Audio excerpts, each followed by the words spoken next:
Many on the internet are calling for leftist streamers Hasan Piker and Destiny to be banned from their respective platforms for inciting violence. We're going to take a look at their crazy statements today, but we're also going to have a broader conversation about the difference between incitement of violence and hate speech, since somebody on the right seems to have gotten those two things mixed up. I'm looking at you, Pam Bondi. Let's talk about it. Yeah, you better. Yeah, you better. Guys, before we get into today's video, please like and subscribe. Today we're going to be looking at Destiny and Hasan Piker, two people who I don't like to look at very often. Let's be honest. But I'm going to run you a clip that's going viral of Destiny and him speaking about conservatives and how conservatives should feel fear to espouse their views. Yeah. Need conservatives to be afraid of getting killed when they go to events so that they look to their leadership to turn down the temperature. The issue is right now, they don't feel like there's any fear. Like, I don't know. It's like memes. It's just memes to everybody, I guess. I don't know, bro. I don't know. I don't care. I'm playing video games. We need conservatives to feel afraid when going to events and when going to espouse their views so that they can turn to their leadership to turn down the temperature. So you guys want to turn up the temperature, and by turn up the temperature, he's literally saying make them feel afraid for their lives, okay? In order to get conservative leadership to tell conservatives to turn down the temperature? Please make it make sense. And he's been brought on, I guess, Piers Morgan to talk about his beliefs and his stance on everything that's happening right now in the wake of the assassination of Charlie Kirk. He's been asked to condemn that action. He wasn't capable of doing so. And he said instead that we should be looking to Donald Trump to ask him to turn down the temperature and tell everybody to chill out. So that's where he stands on the issue. Now, mind you, I have never and will never say anything this crazy, like this absolutely insane on this platform or any platform ever, because I'm not in the business of asking people to be violent. I'm not in the business of asking people to make others scared and fearful for their own lives. So it's very strange to hear this said aloud, but not at all surprising for somebody like Destiny. I'll remind you all that this is the guy that cheered on the death of that firefighter, Corey Compertone, at the Butler County, Pennsylvania Trump rally when a shooter went and took the life of that firefighter. So this is not, again, surprising from somebody like Destiny. Now, there have been calls to get him banned on his main platform, which is YouTube. As I said before, he's already been banned on Twitch as of 2022. So I'm very curious if that's going to go through, if YouTube is going to stand on business and actually get rid of him for that, because it does seem to be a clear-cut case of actually calling for violence against conservatives. But now we're going to move on to Hasan Piker because I guess, you know, birds of a feather flock together. Here's his clip. Kill them. Kill those motherfuckers and murder those motherfuckers in the street. Let the streets soak in their fucking red capitalist bloods, dude. Okay. Okay. You're crazy. That's crazy. That's wild. Hearing it out loud is one thing. I read this first. I read this quote first. It was popped up on some sort of like infographic about things that Hasan Piker said, and I thought, oh, I just need to hear that said before I judge. Maybe I need to hear exactly how it comes out of his mouth. Kill them. Kill those motherfuckers and murder those motherfuckers in the street. Let the streets soak in their fucking red capitalist bloods, dude. Right. These people are crazy. This is crazy. Now, he's going to go on to say this is hyperbolic, which I fucking hope so. I hope that's hyperbolic. He was on a recent, I guess, like news interview where he's asked to talk about these statements. And of course, he attempts to defend these statements. I'm going to run that for you so that you can hear it from the horse's mouth and see how you feel about it. Your own rhetoric. I noticed that Elon Musk has been posting about you. Yes. And I don't know the context of these particular statements, but here's a quote from you about landlords who don't want to rent out their properties. You said, kill them, murder them, let the streets soak in their red capitalist blood. Doesn't that make you part of the problem with violent discourse?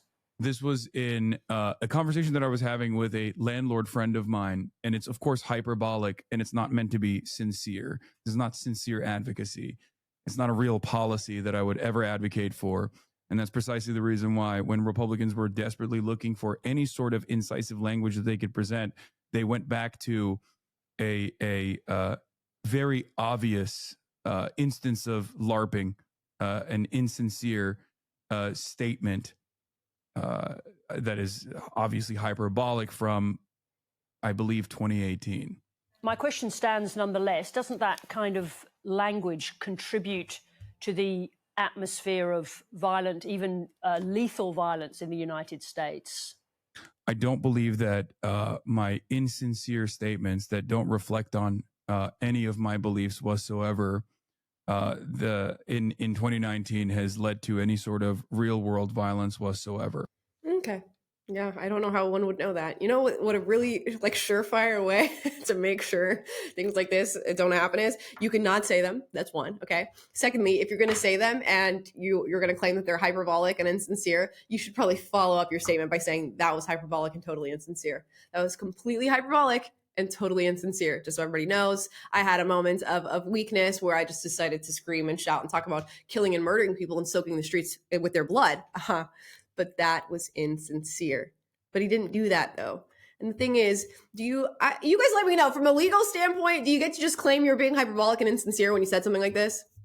I mean, I'm sure you can. I don't know who's going to pick up that defense and run with it, but it seems like this is his only way. And I wonder if he has gotten any legal counsel, because there's a lot of money hanging in the balance of him being banned on a platform like Twitch. He is one of their biggest creators, so he's making tons of money. He's a millionaire, of course, off of what he's done on these online platforms. So I'm assuming he's gotten some sort of legal counsel and they've told him this is how he's meant to respond to questions like this. Now, mind you, Hasan Piker was recently tasked with writing a piece about political violence for the New York Times in response to this whole Charlie Kirk assassination, which the New York Times should have done a little bit more research about his very own speech before asking him to do that, because this is not the individual that I would go with. And in the wake of Charlie Kirk being assassinated, as Hasan Piker watched the actual video of him being shot in the neck, Hasan Piker made some sort of just weak, superficial call for gun control. What is going on? Okay. So do these two individuals deserve repercussions for their clearly violent speech that is literally calling for violence? I would hope so. Now, is this tantamount to hate speech? No. And I get so upset about people who want to talk about hate speech, hate crimes, things of that nature, because who decides what's hateful? There is a very clear distinction between speech that is calling for violence, speech that is threatening, speech that is inciting violence, and hate speech. Now, what Destiny and Hasan have done here is speech that is calling for violence. They are literally calling for violence. They deserve repercussions for having done that. And we'll see if Twitch or YouTube circles back on any of this and does anything. But somebody who is getting this mixed up is AG Pam Bondi, the Attorney General Pam Bondi. She seems to not know the difference between hate speech and speech that incites violence or threatens. I'm going to run you a clip here of her speaking about it. There's free speech and then there's hate speech. And there is no place, especially now, especially after what happened to Charlie, in our society. Do you see more law enforcement going after these groups who are using hate speech and putting cuffs on people so we show them that some action is better than no action? We will absolutely target you, go after you if you are targeting anyone with hate speech, anything. And that's across the aisle. Okay, pause. Back it up like a Tonka truck. Okay, we need to rework what you just said. You're going to go after people for hate speech. And what does it mean? Who defines what hate speech even is at this point? I don't know if she misspoke, actually. She's going to claim that she misspoke, and we're going to get into her statement right after this. But we need to be very clear that we are not going to be targeting people for hate speech. Okay, that is the work of an oppressive regime. That is the work of an authoritarian regime. You do not go after people for hate speech. People are allowed to share hateful rhetoric if that's what they want to do. It's not something that I would personally do in my own life, although I'm accused of hate speech all the time for talking about my conservatively held beliefs, talking about the trans movement, talking about different aspects of the sort of culture war that we're currently in right now in our society. And I don't view that to be hate speech. And there lies the problem with saying we are going to go after and target people for their use of hate speech. This should never happen in a pluralistic society. So for Pam Bondi to say that is very, very concerning. Okay, we should all have, the hairs on the back of our neck standing up. We should all have red flags and red lights flashing, okay? Because we do not do this. Now, she's come forward and clarified in this statement. Let's go ahead and read it.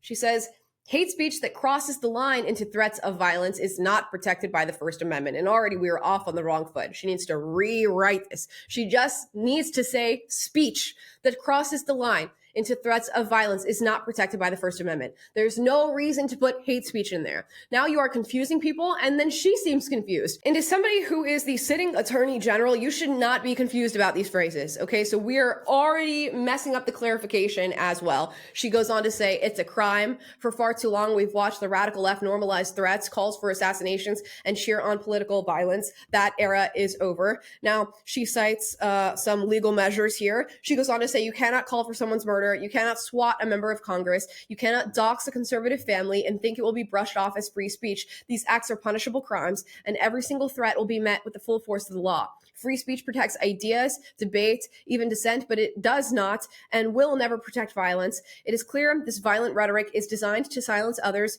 from voicing conservative ideals. We will never be silenced, not for our families, not for our freedoms, and never for Charlie. His legacy will not be erased by fear or intimidation. And that's all good, fine, and well, but Pam, go to the beginning of your statement and get rid of the word hate.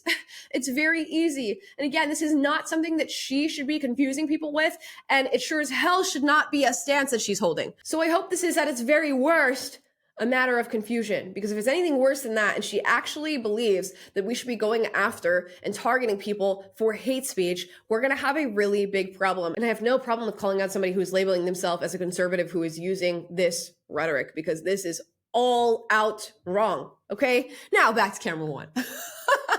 In the case of Hasan and Destiny, okay, we are looking at calls for violence. Conservatives should feel fear when going to events. They should feel afraid for their lives, is essentially what he's saying. Hasan is saying, literally kill them, murder them, soak the streets in their blood. These are calls for violence. These are not pieces of hate speech, where I do not even believe in hate speech. It is of the utmost importance that we draw these distinctions and that we know how to analyze speech and place it into its respective categories before we are going after people and calling for them to be fired, calling for them to be banned from certain platforms, calling for them to be prosecuted by our court system. It is very important that we are clear in both our messaging and our follow through when it comes to these topics and the legality of these topics as well. So in the case of Hasan and Destiny, yeah, it looks like repercussions are necessary for the speech that they've shared. But am I going after them for hate speech? Absolutely not. And Pam, please, maybe we run it back and get a third statement out. Third time's the charm, maybe, on the whole hate speech versus calls for violence.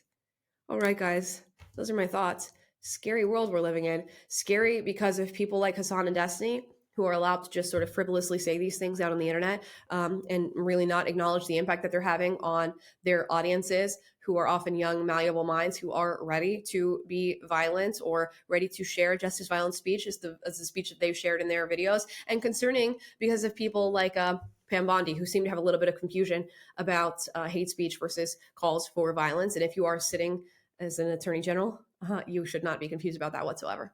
Anyways, drop your thoughts in the comments down below. Let me know how you feel, guys. As always, if you disagree with anything I said in this video, do get out, but do so respectfully. I encourage healthy debate in the comments. And if you like this video, like, subscribe, click the notification bell to be notified every single time I post a video for you guys, which is every day. And I will see you guys tomorrow. Bye, guys.